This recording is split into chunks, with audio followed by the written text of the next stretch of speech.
All right, well, welcome back to the podcast. John Sanders, how you doing? Good. Thanks for having me, Daniel. It's as we were talking about just before, it's been a while since I've been on here. I think about 5 years. Yeah. So Yeah, I did look back and you were episode 41, which we'll link up in the show notes, but that was smack in maybe I think it was probably the beginning stages of COVID in right. 2020 because I know a lot of people were kind of obviously like, freaking out, worrying, wondering what does this mean for, reaching people with Google Ads and kind of how do we shift things. So I'm sure a lot has changed in 5 years, right? Yes. Yes. Actually, one of my favorite stories really comes out of COVID is like about I think about 2 years later. I had a practice owner come up to me at a conference and shake my hand and said, "You literally saved my practice during COVID." Oh I'm man. like, "Oh man, that's not one I'm ever gonna forget." Yeah. Wow. That's amazing. Well, for people who don't know who you are, why don't you just share just a little bit about who you are, what you do? And today we're going to get into our topic, which is why therapists waste money on Google Ads and how to fix it. So why don't you kind of kick us off with a little introduction of yourself? Sure. So I've been doing Google Ads for about 15 years, started as a marketing manager, um, and then actually took a role with a dental marketing agency to build a Google Ads group for them. And right around the same time, my wife, who's an assessment psychologist, was going out on her own. And so I started using Google Ads to help build her practice. And then in 2018, I decided I was tired of working for other people and started RevKey. And now we've got, and actually, when we originally talked, it was probably just me or maybe one or two other people. I now have 10 people Yeah. working, Yeah. Wow. Yeah. really trying to do this. And about 90% of our business is somewhere in the mental health sphere. So I like to joke, you don't have to explain what EMDR or IFS is when you Right. talk to us, unlike a lot of other marketing agencies. Yeah. Yeah. And I know that you and I we really connected on sort of that backstory early on, with my wife being in private practice and how we kind of used our knowledge to help our wives and their businesses. And then also, just continue to learn about the ins and outs and the challenges of marketing for private practices. And Yeah. similar for private practice elevation and my growth. I think probably in 2020, I think maybe I had one developer working with me and now we're a team of about nine, soon to be 10, I think, Yeah. of folks. So we're just we're both growing, which is awesome. It's awesome to see. Yeah, it's been a fun journey, and then just like especially, and I think that it also gives us a perspective as to what practice owners go through, like as Yeah. they're scaling up their business, Yeah. and because your mentality changes once you have employees and like you're having Yeah. to pay. It's no longer this is my money, it's Yeah. company.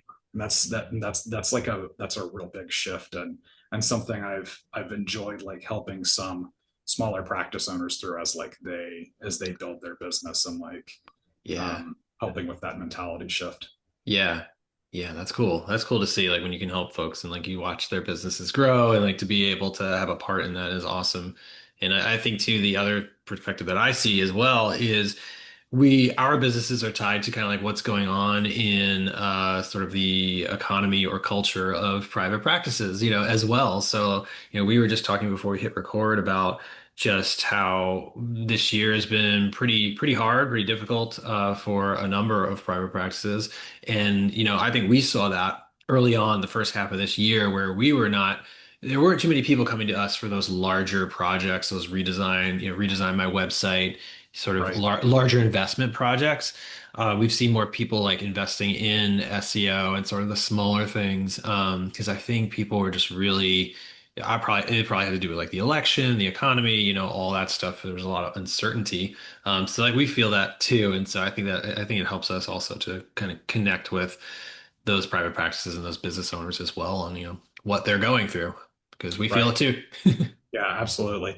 The number I've really been following has been some of the consumer confidence numbers. Hmm. Is they were really low in August. They were as low as they had been since I think about April of this year, and that really kind of coincides with when I start to see problems in therapy practices and hearing about practices. No Yeah. one's coming to the door. People are being more price sensitive.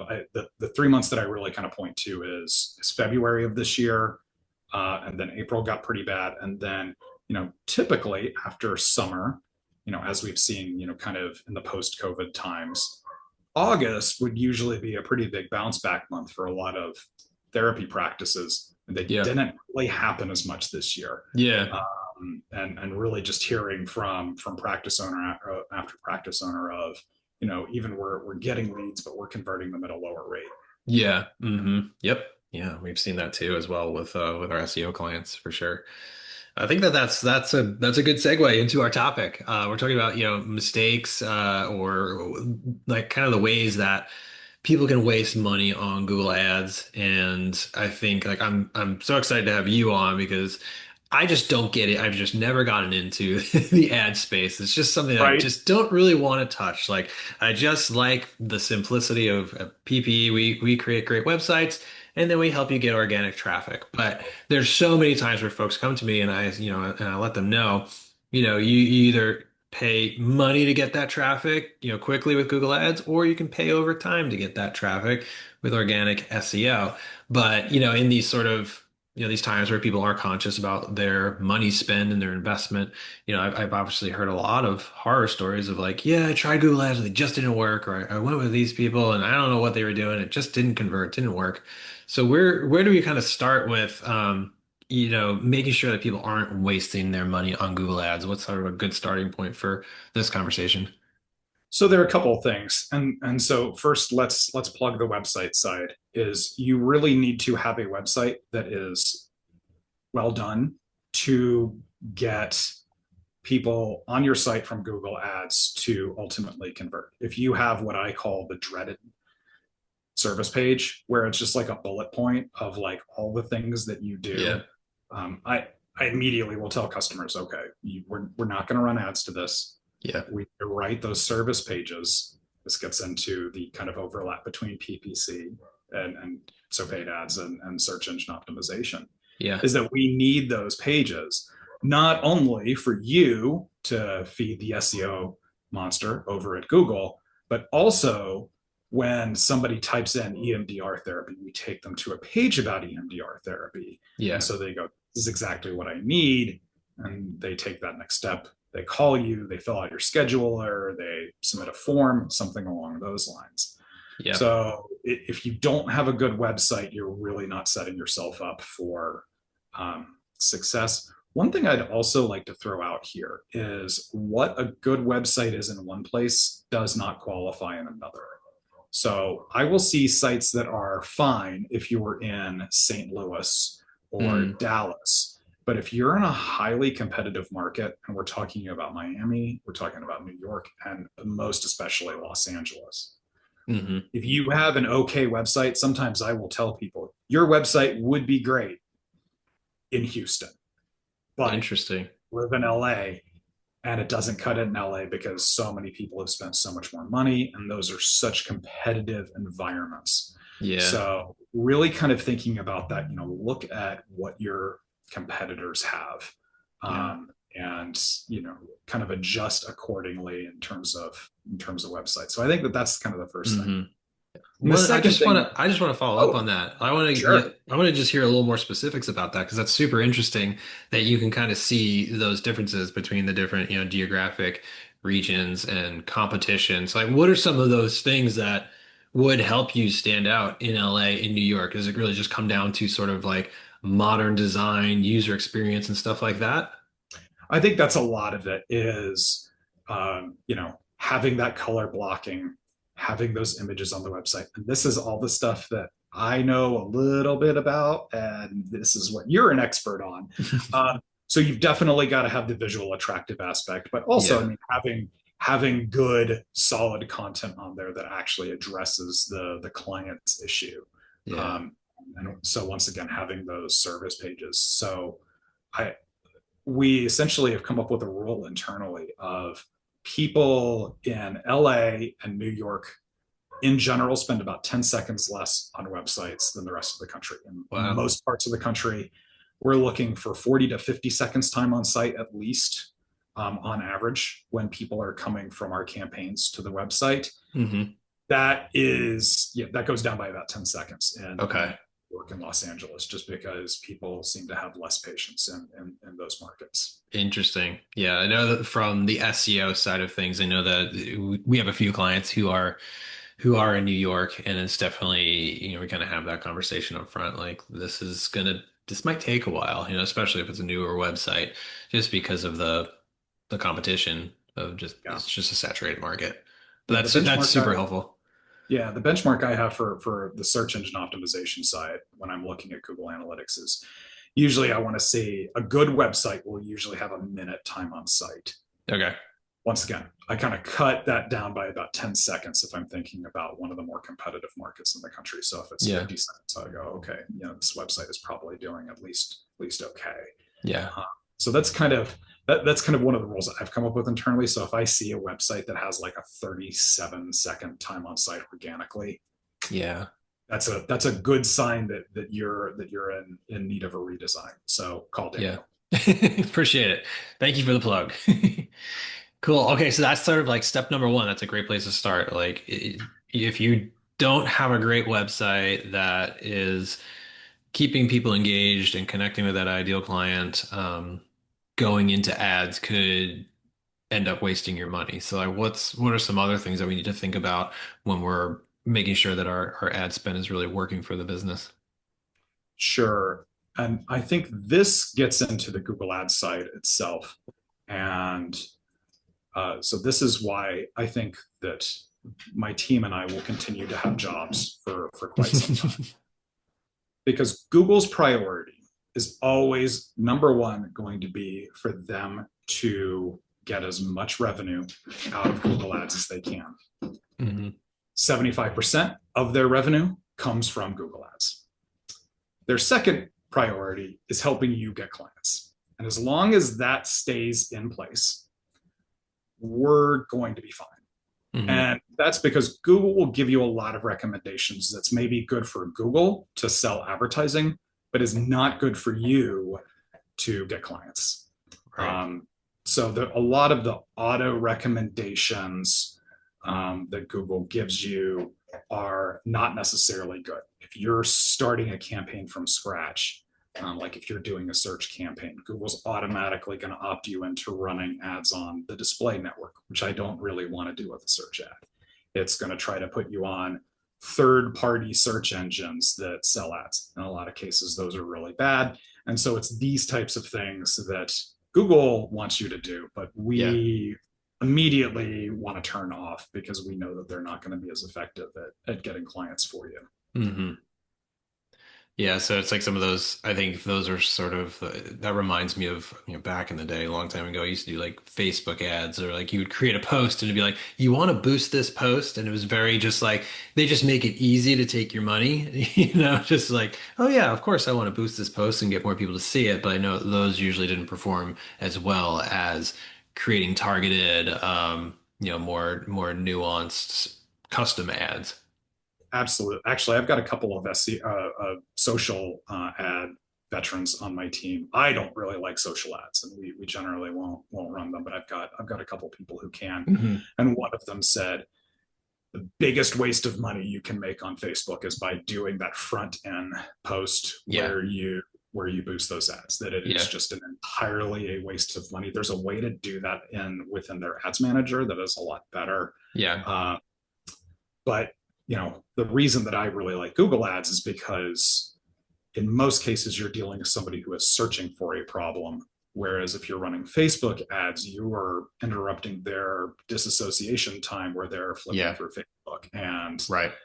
those just don't lead to, at least on the mental health side, don't really lead to a lot of direct conversions. It might, I think, Yeah. for a bigger practice, I think it's good for like branding purposes. Right. Um, but it's not if you're looking to put butts in seats and fill up schedules. Facebook just I don't think is the way to go.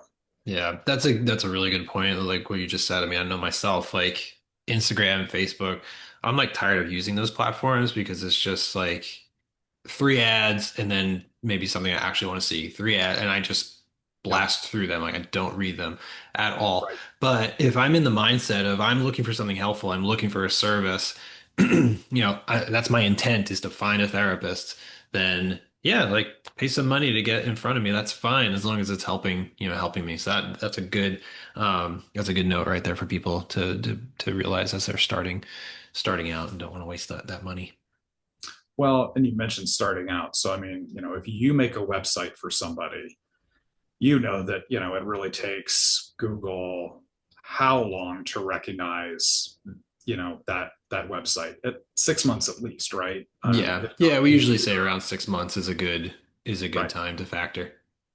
So, but especially like if you're starting a new group practice, you don't really have the 6 months to wait. And I think that Yeah. that is a gap that Google Ads can fill because we can start a campaign for you, and you can be on the first page, competing with those other practices who have been in the area Yeah. and starting to try to get clients with you know within weeks instead of within several months. Yeah. Um, and so I think that that's one of the advantages, especially if you're like an existing group practice and you hire somebody who does IFS and you've never had anything on your website about IFS. And Yeah. so Daniel goes out and makes your IFS page. But once again, it's going to take several months for that to kind of get in. And Yeah. you need to get that person some clients now. So let's run some IFS ads to get some people to get that practitioner filled up. Yep, absolutely. And that's kind of exactly the way, I consult with people and they're especially for those group practices where time is sort of the essence. You need that momentum of new clients coming in so that you can then invest back in. And we've worked with a number of group practices where we've gone through all of our processes, like redesign the website, and then, okay, let's get you plugged in with a Google Ads specialist, but we're also going to be working on SEO while you're running ads. And there's this, no offense to the work that you do, there's this beautiful sort of crossover where people can start to spend less money on ads and start to then rely on the organic traffic coming in. And it really just kind of comes back to their goals. If they get to a point where okay, they've hired as many people as they need and the organic traffic's coming in, it's providing enough clients, that's great. But like you said, then, oh, we hired this person who does something totally different. Great, we have a new service that we want people to find us for. Let's then go back and start some ads to that. And so like it really comes back to your goals and sort of your time frame for those goals. Yeah, I think so. And typically I kind of think about practices and, we can kind of put them generally into three different buckets. So we've got your solo practitioner who might come to us and we know that this person might not be with us for a long time because they want to get their 20 clients and Yeah. then they get their 20 clients and they're like, okay, I've got 20 clients and I now have a wait list. What do I do?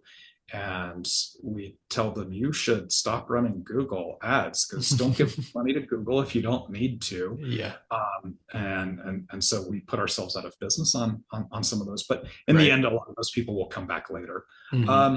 And something similar for your kind of your smaller group practice of 2 to 6 people, where they might run Google ads for 9 months and then figure out that they're full and be like, okay, we're going to hire somebody maybe in 3 months. And so they might turn off their ads and then come back. And then larger practices are constantly doing that. They're constantly have people leaving Yeah. and coming and adding different services. And so those are the ones that, we like I've got large group practices who I've been running since 2019 Hmm. solidly. Yeah. We're constantly having to do different things with their Google ads because their needs are constantly shifting. Yeah. They don't need couples therapy in location one anymore, but they do need those couples in location two. But Right. location one now needs somebody who's really doing grief counseling, and Hmm. and so it's just kind of dealing with that constant flow and change. Yeah, yeah. That's cool. I really like hearing how you're working closely with people and just like through the changes of their practice, these are the needs. How can the ad support the needs and kind of like what we're going after right now? Makes sense. Right. And It's I not think it's not set it and forget it. It's not just and I've heard a lot of no. people like, "Oh, I just tried setting up my ads, myself." I'm like, "Okay." But it's so much more nuanced. Right. And a lot of things have changed in Google Ads, in the last 5 years. We're now running more of what are called performance max ads. So if we think about, going back to what we would have said 5 years ago, we're talking about search ads where you type in therapist near me Hmm. and we want to show an ad on that. So Performance Max will do that. It will also show in some other places. It will show in Gmail, it will show in YouTube, and other websites as well. We try to, and so one of the things that we have to do over there is really try to minimize the bad traffic that your ads can see. The major advantage of these is, especially in expensive urban markets, where if you're running your traditional search ad in Los Angeles, you can pay $10 to $15 for each single click. It's a Wow. lot. Yeah. Um, right now, in Los Angeles, you're probably paying about $3 a click for a Performance Max click. Hmm. So, that's either anywhere between 3 to 5 times less expensive. And so, even if you do get one or two bad clicks, it's probably worth it because you're still going to end up getting more clicks to Yeah. your website, and really just trying to and doing a lot of the other same things that we've been doing is making sure, are these people taking the actions on the website that we want, Yeah. getting those form fills, getting those calls, and more importantly now, probably people filling out schedulers. Yeah. That's been really a big shift for us this year. Especially in those urban markets, we've been moving more and more of those just to try to get people more for their dollar, Yeah. instead of paying $15 a click. Um, just to throw this out here, I mean, that's probably 2 to 3 times more expensive than what somebody in, say, St. Louis is going to pay, Right. where your average cost per click, most parts of the country, is $5, but some of those more expensive markets, we've really had to kind of change tactics just because things have gotten so much more expensive. Yeah. That makes sense. Well, what are some of the let's see. I'm curious to hear like what are some of the things you're tracking, sort of like the KPIs that you're looking at to make sure that your clients are not wasting money on their ads? Sure. It's interesting, especially as we've switched over to these Performance Max ads. We've said some things that you wouldn't normally hear from a marketing person. Like, um, I mentioned that in California, your average cost per click on a Performance Max ad is about $3. Most places in the country, it's like $1 to $2. Hmm. If it's less than $1, we know that you are probably getting a bunch of garbage clicks. Um, Another thing that we can occasionally see is phony, fake conversions, and whether those are people like, clicking on your schedule, or bots filling out your form. And Yeah. so we've been coming up with a number of ways to kind of stop that as well. So sometimes, if I go into one of those, especially we just started and we see a 20% of people have converted on the website, I'm like, yeah, Right. that's not real. Hmm. Um, but we're still looking at a lot of the same things. Time on site. Want to see that be 40 to 50 seconds at least is really kind of what we're looking for. If somebody's time on site is 15 seconds and they're getting a bunch of conversions, I know that those numbers aren't real. Hmm. Uh, so that's kind of the first one, and then getting into kind of some of the more actionable ones of how many people are clicking on these, and working with clients to figure out, are these real conversions? Is some of the spam, or some of these people unqualified for some reason? Fortunately, on the Google Ad site, one of the things we can do, especially when it comes to private pay practices, is we can set our Google Ads to only show to people with a certain level of household income. So Hmm. if you don't take Medicare or Medicaid, or you don't take insurance, and you're in New York and you're charging 250 an hour, we Right. can show that ad only to the top 10 or 20% of household incomes, Yeah. which is just one of the advantages that we have over the SEO side. You guys have the advantage of, Right. your clicks don't necessarily cost you anything directly. Right. Yeah, but it's there's similar things where we can get junk traffic or the traffic isn't there's something not matching up and it's kind of it's one of the fun sort of geeky ways that you can kind of get into just like the nuance of hey, people are seeing the ad but they're not clicking. Okay, why are they not clicking? Okay, people are clicking but then they're not engaging. Why are they not engaging? Like, okay, people are Right. engaging but they're not converting. Why are they not converting? And like you can really start to then tweak and get into this stuff, which is why, to really let people know, even with Google Ads and SEO, it takes time and it takes process and it takes really molding and shaping and learning. And that's why it's really important to work with somebody like yourself that is really gonna dig into those things and knows what those numbers mean. Like Michael is our lead SEO specialist here, and I'm always like, "Hey, look at these analytics and tell me what this means," because you can just see the story of what's going on and know, okay, we need to focus in on the engagement on the website because people aren't staying long enough. So we got to Right. focus in on what's the benefit for the client, what's their intent, all this stuff. And it's kind of fun in a geeky way to kind of reverse engineer this stuff and really like learn about what are people doing and what really causes people to click, convert, engage, all that good stuff. Yeah, absolutely. Well, one thing that I've seen kind of has been a little bit of kind of a personal quest this year has been to talk about long forms on websites. I actually just recently had an example of a client who um, they had a form on their website and then they changed their form, and they literally went from getting several form fill outs a day to zero. Hmm. Or I think in one case, I think before they changed, they got like 45 form fill outs. And then the next week they got 10 after they changed it. And so it was being Wow. tell that story in Google Analytics and saying, this new form is not doing you any favors and it's really Yeah. messy.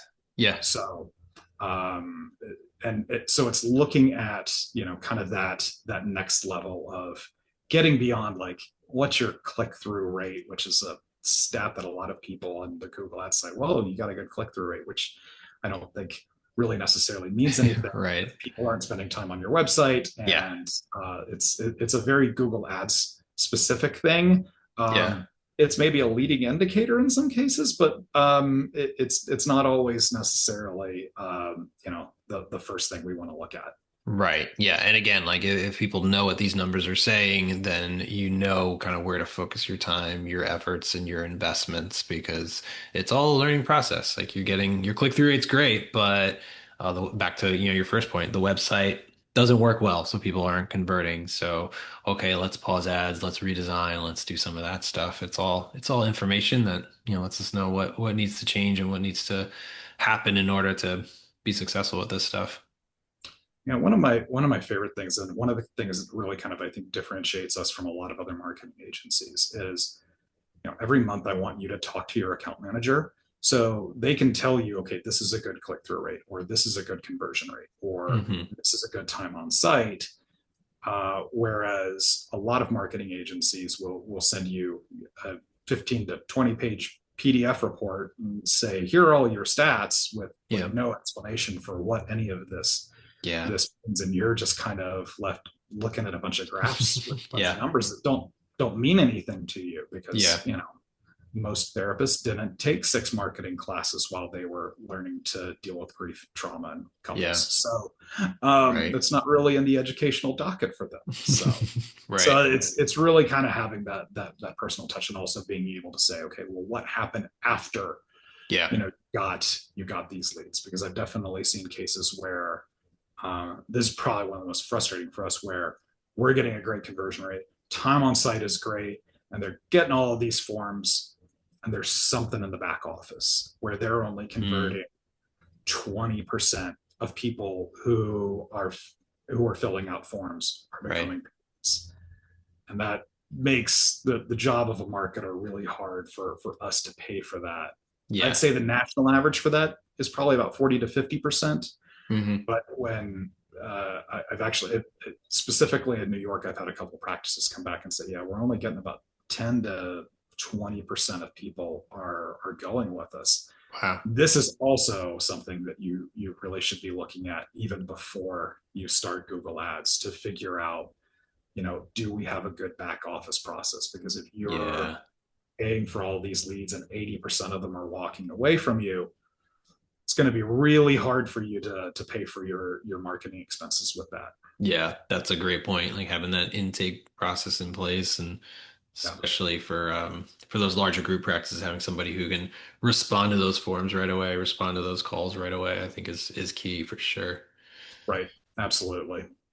Well, I know we're kind of coming up on time here, but there is one question that is maybe a little bit outside of, the topic of kind of like making sure you're not wasting money on Google Ads, but knowing you're on my calendar is like, I gotta ask John about this.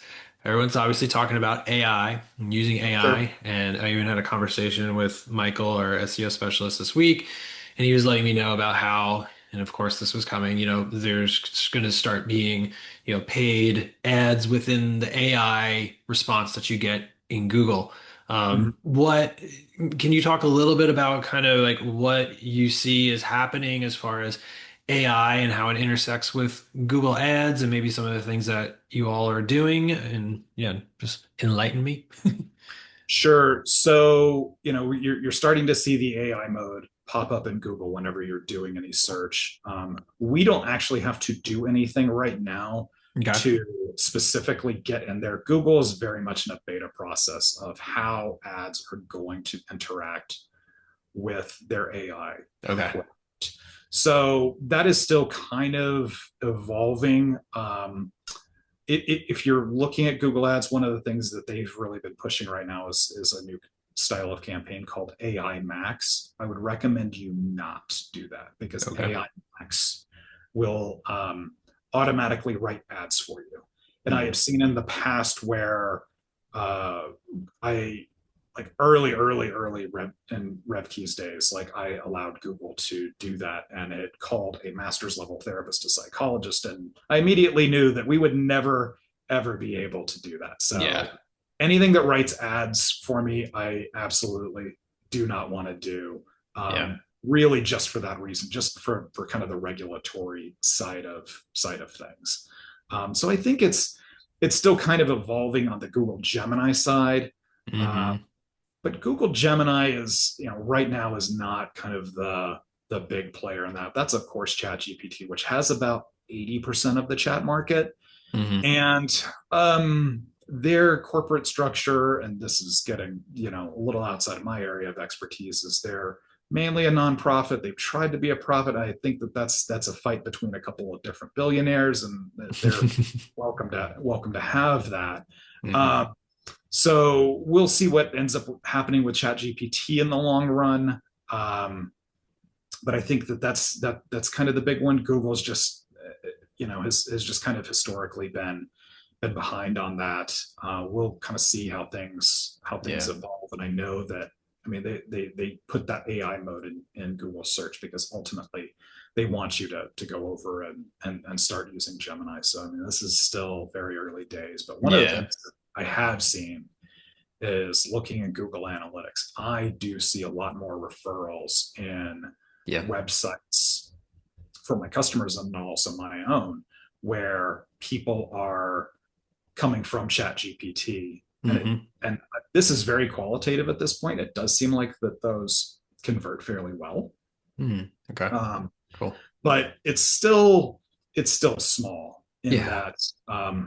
that there's a study that I think was done like over last year and ended this year, where it said for every one query that's run on one of the AIs, 35 searches are still being done. So Mm. search engines are still very much kind of the dominant force there, Yeah. but the AI chatbots are coming up, and I really do see a lot of adoption with that within the mental health community. Yeah. You're starting to see a lot more people doing that. There, for my wife's side, there are a number of these AI report writers that are coming up for assessment psychologists, and then things like one of the things I heard at a conference this year was I'm trying to remember the name of the company, but essentially it would write the notes for a therapist, because in a Hmm. lot of cases, the Yeah. best therapists are some of the worst note takers, was one of the things that a Yeah. number of practice owners have told me. And so, Yeah. It's a struggle. um, so there's a lot of those things, kind of coming up, Yeah. and so I definitely think that AI is going to be kind of a piece of things going forward, but it's still very very early days to kind of Yeah. see how that's going to impact everything. Yeah. Okay. Cool. Yeah. I was just curious what you were kind of seeing on your end, and typical for us with SEO, we've started adding into our reports and our Google Analytics, the referral traffic from AI sites, and we're definitely seeing that more as well. And people are Right, asking more questions about it as as everyone's kind of learning what does this mean? How do we use it? right, And we've seen it too for PPE. I know that I've had a number of consultation calls with folks like, yeah, I found you through research in ChatGPT. I'm like, cool, right. that's great.